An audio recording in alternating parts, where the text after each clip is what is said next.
Senator Blumenthal. Senator Mullin, please.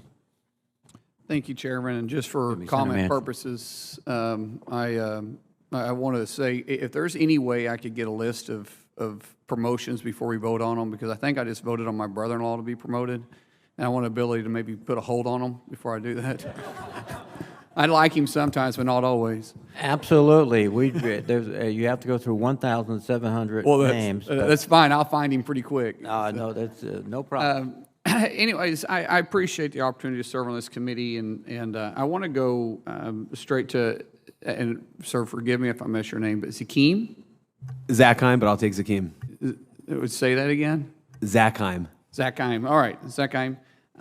In 2022, the National Defense Strategy Briefing mentioned our enemy's use of irregular warfare as a way to destabilize our allies and undermine our conventional military power.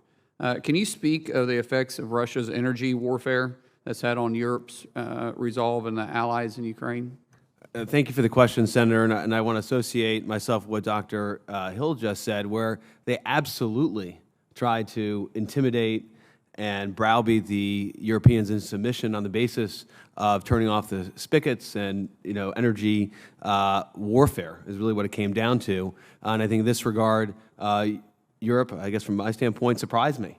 They've diversified, and as recently as you may be aware, Senator, Vladimir Putin is now going to reduce production because he hasn't seen the effects of this form of warfare. So I think it's actually been a good news story to date. Well, I've said this multiple times that U.S. energy independence brings on global stabilization. People want to do business with the United States.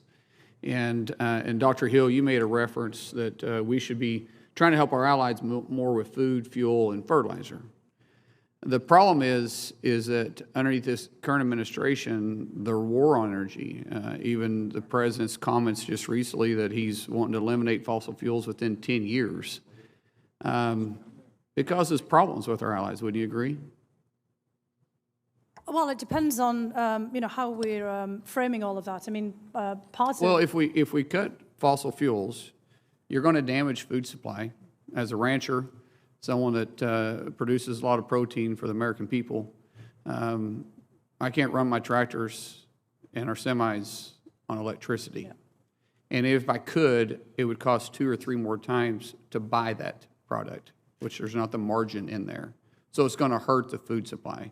Fertilizer, my Lord, we saw the effects of that last year. Yeah. So when you make that comment, it would have to have reverse effects on our allies, wouldn't it? Because they'd have to depend on somebody else for that. Well, look, you're absolutely right in making this distinction, and I'm glad you did, because, of course, 70% of food production is fuel, just as you've pointed out, and it's not electricity, it's actually the fuel that's in the major equipment, but it's also for making fertilizer, because all the ammonia phosphates and fertilizers are used with natural gas. So we have to, what I was going to say is we have to have a very sensible discussion about all of this. There's another dimension beyond the fuel, fertilizer, food mix, which you've quite rightly pointed out, which is of nuclear energy too. Absolutely. We haven't put this in the mix. And Vladimir Putin is, of course, imperiled civilian nuclear power by attacks on the Zaporizhia nuclear plant, going through the Chernobyl exclusion zone. We've been dependent on Russia for some of the fuel supply system for nuclear fuel. This is a time for us to step up into this realm as well. I think, possibly for this committee and many others, we should be having a very sensible, open discussion on the complexities of this issue and how to balance it off. Thank you. I agree. Sir, what lessons should we learn from Russia's irregular warfares?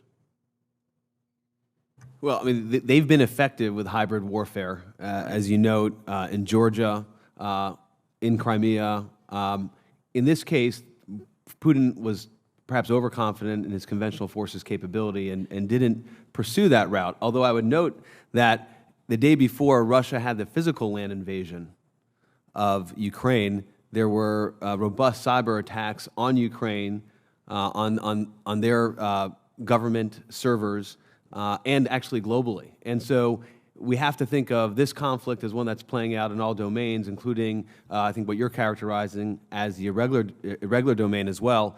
And the notion that we're in some sort of steady state, either peace or conflict, the reality is that there are elements of our of military domains right now that are an active conflict, cyber being the primary example.